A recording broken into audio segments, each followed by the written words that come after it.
February 26th, 2026. We are in the 5th year, day 3 since the beginning of the full-scale invasion. Welcome. I greet you to the situation report. Let's go straight to the front. In the Donbass, there is currently largely the usual seasonal operational pause, if you want to call it that. The only section of the front where there is consistently high activity is still on the Ulai-Pokrovsky axis, where since February, a Ukrainian counteroffensive has been underway in a locally limited area. In addition, there are more intense battles southwest of Kostiantynivka, as well as west of Siversk, which we will look at now. Right now, in the area west of Siversk, the 3rd is operating. Since the beginning of February, the 3rd Army on the Russian side has been conducting offensive operations against the Ukrainian tactical group Solidar under General Bratishko.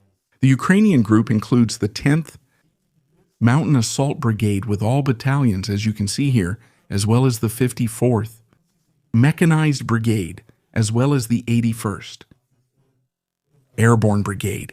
From the Russian perspective, several motorized rifle brigades are attacking, including the 88th Brigade of the 2nd Army Corps, which is located here, as well as the 85th Brigade of the 2nd Army Corps, which is attacking in this area. Here we can already see a rather hilly landscape. We know that the area is crossed by several different hills, and villages have been built in the valleys, which the Russians are currently trying to capture. In part, they are trying to advance within the village, and at the same time, they are also trying to secure the flanks over the hills. Of course, it makes sense.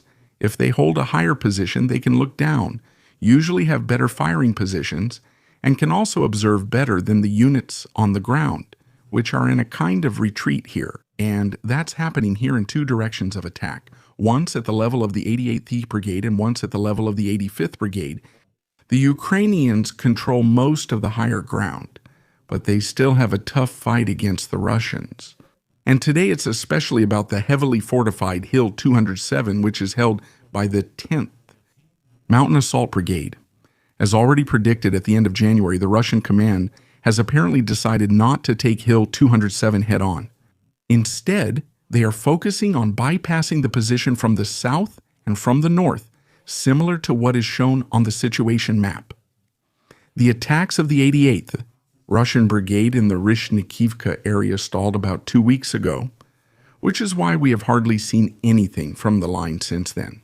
There, the forces have effectively switched to the defensive. That means the Ukrainians now have better opportunities to block the Russian advance here, since they are no longer pushing forward, except for this dark red area here. I have now redrawn this here because the status of the village was unclear in the past few days. It wasn't clear whether the Russians were already in the west and fully controlling it, or only partially controlling it. It's just that they fully control it, but that doesn't mean this happened overnight. Rather, it's a clarification of the past week. But from about that point, the Russians stopped advancing, and here, as I said, they are more in a defensive position. But it looks different a bit further south, namely at the level of the 85 Motorized Rifle Brigade, because they were able to make noticeable progress bypassing Hill 207 and also managed to capture half of the village here. This village is located at the junction between the area of responsibility of the tactical group Solidar and the 30th Brigade, which is directly subordinated to the 11th Corps, that should be the brigade here. For a long time, I didn't know how to assign it. I knew there was one there, but I didn't know exactly which one it was. That means we can actually turn this around right away. As I said, this here is the 30th Brigade, but it belongs to a different unit than the one up here. And now it's a big problem, because right here, where the Russians with the 85th Brigade are attacking, this is exactly where the area of responsibility of the group up here and the group down here ends. That means there are big problems again here, especially with coordination issues, which we already know from the past years, and especially on the Ukrainian side. That means if the subunit leaders here don't coordinate properly, then of course the Russians will take advantage of this problem and be able to advance further. Because on the one hand, no one might feel responsible and think, hey, that's the other brigade's area. Let them take care of it. On the other hand, both could claim exactly this area and get in each other's way. That means things really need to be well coordinated here. And that's really almost a baptism by fire for the new Ukrainian formations within the army. Since the restructuring has, of course, also created a new command staff, or the core system, which is actually supposed to prevent exactly this kind of thing. And now we'll see how things continue. The fighting for the village started around February 7th, when Russian assault groups entered and secured the eastern part after a week of battles. By February 20th, they had pushed back the 1st Battalion of the 30th Brigade back to the northwestern edge of the village, roughly as it looks now.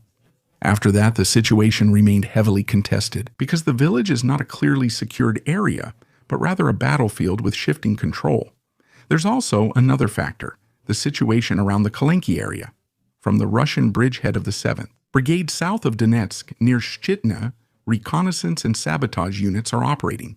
This indirectly affects the stability of the defense at elevation 207. As long as this bridgehead exists, the pressure on the right flank of the Ukrainian Solider group remains. Overall, a typical picture emerges. No spectacular breakthroughs, but rather a tough struggle for villages, houses, elevations, and especially flanking areas, with limited but tactically relevant shifts. What do Russian soldiers actually say about the ongoing war? Well, the Russian paratrooper and military correspondent Tretyakov does not describe 4 years of war as a heroic struggle, but rather as the loss of his own country. And that's something I already announced in 2022. Russia still exists geographically, but it's no longer the same country. He describes with what self-image many years of Russia in the 2020s are heirs of the Soviet Union, heirs of the Great War of 1945, that is, the Patriotic War. Members of a strong, just state that stands united in case of emergency. 4 years later, according to his words, not one stone is left upon another. He calls Russia weak militarily, technologically, diplomatically, and in terms of information. He describes a society that did not unite during the war. He openly doubts the leadership which he once believed shared the fundamental values of the people. This is not a liberal opposition. This is a man from within the system who does not reject the war itself, but calls the image of Russia that legitimized it an illusion. His conclusion is almost even more explosive. The current form of the state is not sustainable and will inevitably have to change. No romanticism about barricades, but rather the expectation of a painful metamorphosis. He is mainly talking about an upcoming phase that would be fatal for many. That is the real core of the matter. Such voices suggest that the danger to the system lies less in military defeats and more in the collapse of the ideological foundation. And that is precisely what becomes most dangerous in the Kremlin. If the people and the ideology no longer share the same opinion as the Kremlin itself, then it doesn't matter at all whether they win a battle at the front or lose 20. If the people support the army or leadership, they'll continue, but if support collapses, everything changes. Then they will have a big problem, because then they will face a danger from within. And when even convinced patriots realize that the promised Russia never existed or has long been lost, a vacuum is created. And it is precisely this vacuum that will become highly dangerous politically, especially after the war. Russia is apparently heading for a complete blockade of Telegram by April 1, 2026. The official reason given is that the platform promotes fraud, disinformation, and violence. They point to 100,000 blocked channels and speak of a systematic problem. But what's more explosive is not the announcement of a ban itself. We've heard that before. It's been announced for 2 years now, but rather the reaction from their own pro-war camp. The well-known Russian military blogger Golikov publicly turns the argument around. If Telegram has to be blocked because of systemic problems, then why not the army? The possible Telegram blockade has 2 levels. For them, Telegram is not just a propaganda channel, but also a means of communication at the front, especially since Starlink mostly no longer works. Combined with the restriction of Starlink, the blockade would further strain military coordination. So they're shooting themselves in the foot. And all of this just because they want the Russians to use Max, basically Russia's new self-developed messenger platform, which can already listen to messages and even listens to messages before they've been sent. So basically, even when you're just typing them, this data is already being transmitted. In addition, this app is supposed to crash repeatedly, often doesn't allow connections and sometimes doesn't even start at all, which is, of course, totally absurd. I don't know how anyone could come up with something like that. Just imagine if the Bundeswehr were on a mission, all radio equipment failed, and they had to fall back on something that was at least somewhat secure, and then that gets blocked, so people are forced to use a program that doesn't work at all or barely works. This is no longer just a symbolic hit. This has substance. Ukrainian drones struck on the 25th. Apparently, on February 25th, the ammonium nitrate samples and the production at the Drogobush plant were hit, resulting in a chain of explosions in storage and loading areas. If the information is correct, we're talking about roughly 10% of the entire Russian annual production of this substance. And it's not just a cheap fertilizer, it's really the classic base material for industrial explosives. That's exactly why such a facility is of high strategic importance. You have to realize what that means. In an industrial war of attrition, it's not just about who has more tanks, which we hardly see at the front anymore, but about who can produce more of the materials needed to manufacture ammunition in the first place, which can then be directed at various targets in different ways. If a plant this size goes offline, it won't instantly cause an ammunition shortage. There are still large, full stockpiles. But it mainly creates pressure within the system because production has to be redistributed. Transport routes become longer. Other plants then continue to operate at their limits. And any system that is already under sanction pressure without support reacts sensitively to such disruptions. There's also a geographical aspect. Drogobush is deep in the Russian hinterland, not at the front.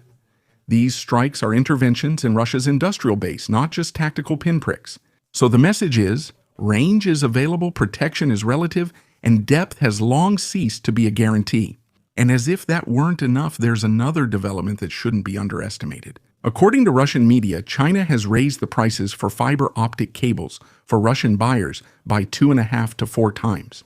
That's almost 400%. Specifically, this is about G65 2D fiber, which is the standard type for telecommunications cables, and is now widely used for drone control. At the beginning of 2025, it still cost 16 yuan per kilometer, but by early 2026, it was already 40. Why is this relevant? Because fiber optics have now become a central element of combat operations. Fiber-connected drones bypass radio interference, are immune to traditional electronic countermeasures, and allow stable control over several kilometers. Anyone using such systems in Greece in large numbers needs enormous amounts of fiber, and this is where it gets interesting. By 2025, Russia is expected to have purchased around 60 million kilometers of fiber optic cable. That's about 10.5% of the world's total production. In previous years, the share was below 1%. This isn't normal market development, it's really a war-driven, special demand. Meanwhile, Russia now has almost no significant domestic production. The optical fiber systems plant in Siversk was shut down after several drone attacks in the spring of 2025. That was their largest plant. This means Moscow is completely dependent on imports, which is of course a big advantage for any other country, since they can make a lot of money with Russia. And at the same time, they can drive up prices, which is again negative for Russia, if now the most important supplier, namely China, massively raises prices, then there are several reasons for that. Either China is simply reacting to the market, or it's a political signal that makes the price of this dependency visible. But I rather think it's the first one. In both cases, a structural problem becomes apparent. Anyone who cannot produce key components themselves in an industrial war of attrition becomes strategically dependent. And that makes me wonder how we in Germany stand on this. We don't have any fiber optic drones. We don't have anything like that at all. On the night of the 24th, on February 24th, the units of the Ukrainian Unmanned Systems Forces apparently targeted and disabled several elements of the Russian air defense across the entire spectrum, from long and medium to short-range weapons. Destroyed or multiple Urigan rocket launchers were hit on Crimea in a firing position in the Zaporizhia area, a Bukom-1 air defense system near Svobodne in the Donetsk region, and a Panzer S-1 air defense gun missile system. And again on the occupied Crimea, a Malachit-type radar, The crucial thing is not the individual achievement, but the pattern. It's still about systematic air defense hunting. To have a greater impact with drones, cruise missiles, or other methods, one must first weaken air defenses structurally, not just at certain locations. A book, for example, covers medium ranges and is relevant against aircraft and cruise missiles. A Panzer protects objects and batteries at close range. A Malekith, that is the radar, provides reconnaissance and target designation. If you combine and consider all these elements, you realize that once again, the sensor and protection architecture is being specifically targeted, not individual vehicles. The fact that the hits occur both on the vehicle, in the front area, and in Crimea, of course, underscores the range of Ukrainian drone operations, especially in the area of long-range drones. Thank you to all subscribers, channel members, the Algo crew, and especially Lieutenant Colonel Renica. This is Fred Joe Meyerhofer. Please subscribe, like, comment, and see you in the next Situation Report.